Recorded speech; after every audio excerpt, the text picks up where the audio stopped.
public warning system. During potentially dangerous weather situations, specially built receivers can be automatically activated by the signal to warn of the impending hazard.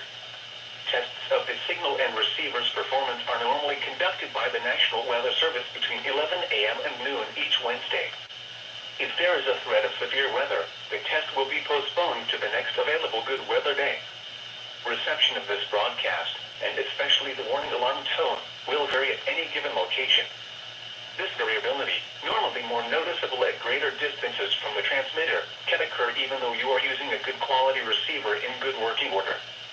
The warning alarm tone will be activated for hazardous watches and warnings for the following counties: Champaign, Clark, Delaware, Fairfield, Fayette, Franklin, Greene, Hocking, Knox, Licking, Madison, Marion, Morrow, Muskingum, Perry, Pickaway, and Union.